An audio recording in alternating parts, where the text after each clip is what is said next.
네, 안녕하세요. 함께 성장하는 일상 랑남부동산 플러스입니다. 이번 주에는 비가 계속 온다고 하는데요. 사실 뭐 아주 많이 내리는 비는 아니어서 저 개인적으로는 나름 좀 촉촉한 하루를 보낼 수 있는 게 아닌가라는 생각이 들기도 합니다. 그래서 조금은 기분 전환이 되는 좀 좋은 기능을 하고 있다고 또 생각을 하기 때문에 또 하루를 즐겁게 잘 보내보시길 바라겠습니다. 작년 하반기쯤부터 시작을 해서 최근 대구의 흐름들이 뭐 아주 좋다고 할 만한 상황은 아닙니다. 특히나 개별 단지들이 입주장을 거치는 곳이라면 이런 흐름 속에서 참 팔려고 하는 사람들이 좀 애매해진다. 특히 이제 대단지가 아닌 곳들 있죠. 지금은 실거주자 위주로 움직이는 시장이다 보니까 예를 들어서 뭐 한개동짜리라거나 혹은 위치가 좀 애매한데 라고 하는 상황에서는 더더욱 외면되기 마련입니다. 그런 곳들이 특히 마피가 좀 심하다라는 측면에서 오히려 좀 기회가 될 수 있을까 이런 식으로 바라보시는 분들이 많은데요. 오늘은 거기에 대한 해석을 좀 해보도록 하겠습니다. 그래서 원래 대표적인 마피 단지가 어디였었냐면 이 더샤 오클레어라는 곳이었습니다. 자, 신축 아파트로서 지금 딱 입주를 했는데요. 사실 뭐 여기가 좋고 안 좋고를 떠나서 여기에 맞는 가격대가 분명히 있을 건데 사실 지금에 와서는 그 가격대가 조금 많이 높은 상황이다라고도 해석을 해볼 수 있겠습니다. 그래서 뭐 이 주변으로 해서 희망지구 자이라든지 아니면 수송 일가 재개발 아크로가 들어오는 것들이 있으니까 뭐 미래 가치라든지 혹은 위에 연결되어 있는 대구은행역이라든지 이런 측면까지 다 고려를 했을 때는 그래도 뭐 미래 가치가 괜찮다라고 얘기를 하지만 이 분양을 했던 시기와 그리고 당시의 분양가가 조금 높은 경향이 있었다라고도 해석을 해봅니다. 자, 그래서 8사타입 기준으로 이제 가격을 한번 보자면요. 가장 낮은 매물 같은 경우에는 지금 마피 금액이 뭐 무려 1억 4천이라고 적혀 있는 상황이고요. 사실 이 합계 금액을 좀 줄이기 위해서 부동산에서 매물 등록할 때 어떤 행동을 많이 하냐면 이 뭐 확장비라든지 혹은 에어컨 비용 이런 건 좀 빼고 올리는 경향이 있거든요. 그런데 좀 거래가 안 되는 곳들은 이런 금액을 애초에 다 포함을 해서 올려놓습니다. 와서 갑자기 금액을 더 달라고 하면은 이제 사람들이 너무 안 좋아하기 때문인 거죠. 자, 그래서 마피 1억 4천짜리가 있고요. 두 번째 물건 같은 경우에는 마피 1억 5천이기도 합니다.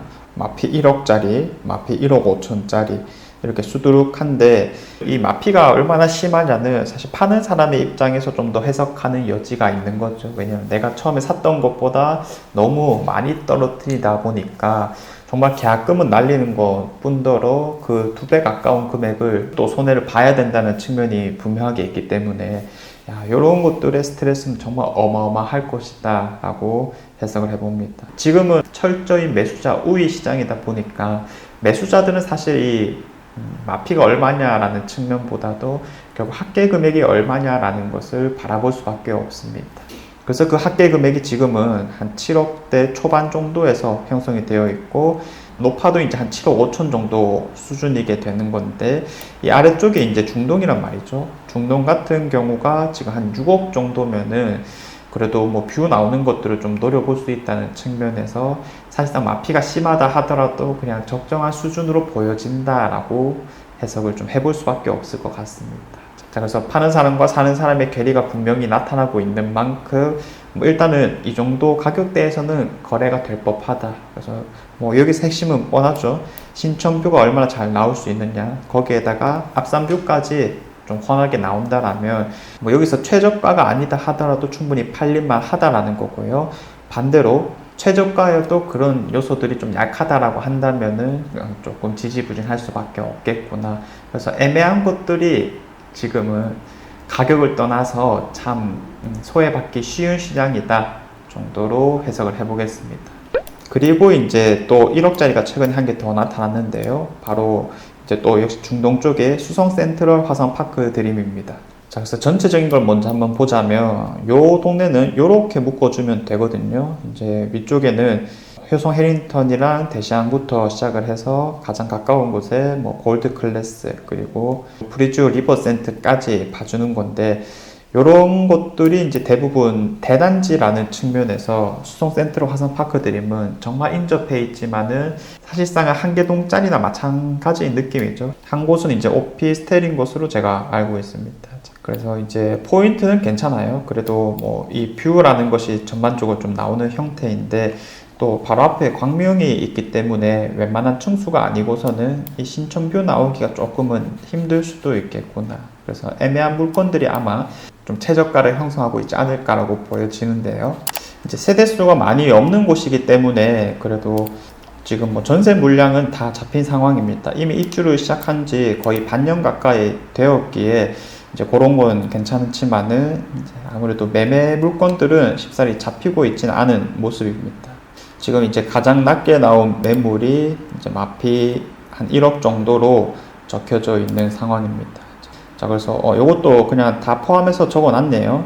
자, 분양금이 6억에다가 뭐 3천, 그리고 옵션비 1200 더하면 6억 4200인데 딱 1억 깎아서 5억 4200에 이제 팔려고 하는 상황입니다.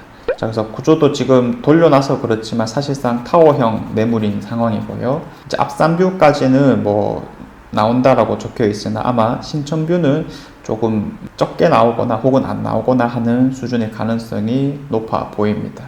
자, 그래서 결국 파는 사람 입장에서는 마피가 정말 핵심이지만 사는 사람의 입장에서는 이 합계 금액이 핵심이니까 이 5억 중반대라고 하는 가격대가 이제 어느 정도는 매력적이냐를 같이 살펴봐야 될 건데요.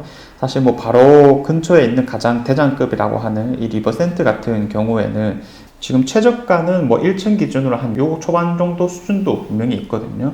그래서 그런 것들이 실질적인 좀 경쟁 대상이 되지 않을까라고 보여지고요. 그리고 수성, 효성, 해리턴 같은 경우에도 6억 정도면은 한 뷰 나오는 것들을 충분히 또 노려볼 수 있는 상황이다 보니까 야, 요런 요소까지 하면은 지금 합계 금액인 5억 4천이 그냥 무난히 괜찮은 정도이다 해석을 해볼 수 있겠습니다.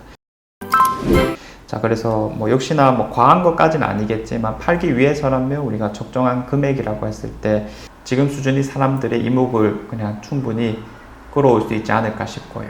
자, 그래서 이런 물건들일수록 특히 파시는 분들도 매수자 입장을 잘 한번 고려를 해볼 수밖에 없다는 측면이 있고요. 그리고 혹시나 이제 매수를 하시는 분들도 단순히 뭐 마피가 얼마다라는 것에 치중하기보다는 합계 금액을 통해서 주변 시세들과 잘 비교했을 때 이제 나름 합리적인 선택들을 할 수 있지 않을까 싶습니다.